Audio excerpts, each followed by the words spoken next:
अस्सलाम वालेकुम वरहमतुल्लाहि वबरकातुहू। बिस्मिल्लाहिर्रहमानिर्रहीम। क्या हाल है व्यूअर्स, आप सब लोग ठीक ठाक हैं। तो आज मैं आप लोगों को क्विक एंड इजी पुलाव बनाने का तरीका बताऊंगी। तो ये मेरे पास देखिए कुछ गरम मसाला है, ये 1 टीस्पून मेरे पास वो दरबड़ मिर्च है, 3 टीस्पून मेरे पास नमक है, और ये 2-3 मेरे पास ये तेज़पात हैं, ये 2 टीस्पून मेरे पास ज़ीरा है, और ये कुछ गरम मसाला साबुत है, ये बड़ी इलायची, ये छोटी इलायची, ये दारचीनी, ये लौंग और काली मिर्च, और ये मेरे पास है साबुत सूखा धनिया, और ये वो बादिया खताई का एक फूल है जो टूट गया, और ये मेरे पास है सब्ज़ मिर्चें, ये थोड़ा सा चिकन है, और ये 1 पाव टमाटर है। तो अब मैं कढ़ाई में ऑयल डालूंगी, और 3 गिलास मैंने चावल लिए हैं। तो अब मैं इसको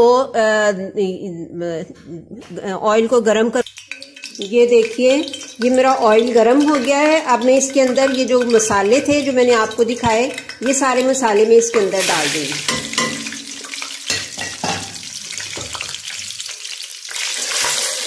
इसको हम 1 मिनट के लिए जरा इसको थोड़ा सा हम भूनेंगे मसालों को।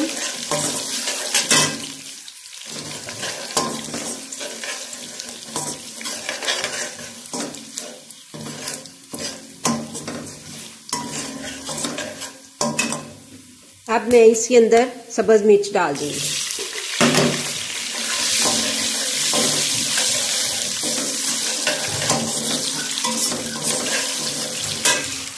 अब मैं इसके अंदर ये सब्ज़ मिर्च मेरी हो गई, गरम मसाला भी हो गया। अब मैं इसके अंदर ये चिकन डाल दूंगी। अब हम चिकन को भून लेंगे अच्छी तरह से। ये देखिए ये मेरा चिकन जो है ये भुन गया है। चिकन को अच्छी तरह से भूनना चाहिए। जब भी आप कोई पुलाव वगैरह पकाएं तो चिकन को अच्छी तरह से भूनें। तो ये मेरा चिकन जो है ये भुन गया है, तो इसका कलर भी चेंज हो गया। अब मैं इसके अंदर ये टमाटर डाल दूंगी। अब मैं इसको थोड़ा और भूनूंगी। अब ये मेरे पास कुछ वेजिटेबल्स हैं, ये मटर हैं, और ये 2 आलू हैं, ये शिमला मिर्च हैं, 2 शिमला मिर्च, 2 गाजरें, और ये कुछ बंद गोभी है। अब मैं स्टेप बाय स्टेप इनको भी उसमें ऐड करूंगी।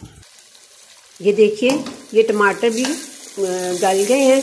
अब मैं इसके साथ ही मटर भी ऐड करूंगी, और इसके साथ ही मैं ये आलू भी ऐड कर दूंगी।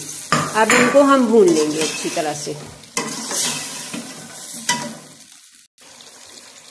अब ये मेरे आलू मटर भुन गए हैं, तो अब मैं इनके अंदर शिमला मिर्च और गाजर भी डाल देती हूँ।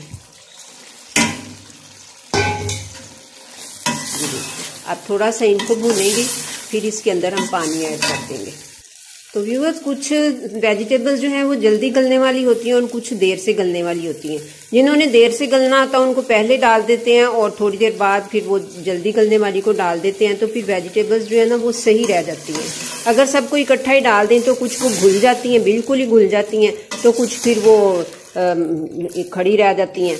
तो इसलिए मैंने इनको स्टेप बाय स्टेप ही डाला है, और मैं हमेशा ऐसे ही डालती हूँ। तो अब ये मेरी गाजर और शिमला मिर्च भी भून गई है, इनको सिर्फ 1-1.5 मिनट ही भूनना होता है। तो अब मैं इसके अंदर पानी डाल देती हूँ। मैंने 2.5 गिलास चावल लिए हैं, और मैं इनके अंदर तकरीबन जो है 4.5 गिलास पानी डालूंगी। बिस्मिल्लाहिर्रहमानिर्रहीम। मैंने इसके अंदर 4 गिलास पानी ऐड किया है, और थोड़ा सा और ऐड करने लगी हूँ। पूरा आधा नहीं है, आधे से भी थोड़ा सा कम है, यानी 4.5 गिलास से थोड़ा सा कम पानी है। तो अब ये पानी पकता है, तो मैं इसके अंदर चावल डाल दूंगी। अब इस मौका पर हम इसका नमक भी टेस्ट कर लेंगे। तो वो लोग जो कम खाते हैं वो ज़्यादा इसमें ऐड कर लें, या जो भी टेस्ट खाता है, जो भी अपने अपने टेस्ट के मुताबिक इसका नमक पूरा कर ले। ये मैंने इसके अंदर चावल ऐड कर दिए। अब मैं इसके ऊपर ढक्कन लगा के तो इसको पकने दूंगी। अब ये चावल इस कंडीशन में आ गए हैं, पानी तकरीबन सूखने वाला हो गया है। तो अब मैं इसके ऊपर ये बंद गोभी डालूंगी, और फिर इसको ऐसे ही मैं नीचे पुराना तवा रख के तो फिर इसको दम पे लगा दूंगी। इसके साथ ही ये मेरे पास कुछ सब्ज़ धनिया है, ये ऊपर डाल दूंगी।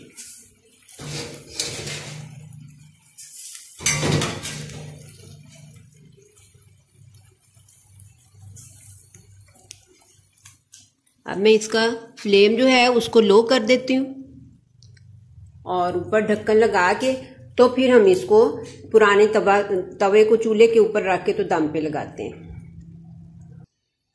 अब ये मैंने नीचे तवा रख दिया है और ये देखिए बिल्कुल लो फ्लेम पे मैंने इसको दम पे लगा दिया है। अब हम 10 मिनट के बाद देखेंगे। लीजिए व्यूअर्स, ये हमारा क्विक एंड इजी पुलाव बन के रेडी हो गया है।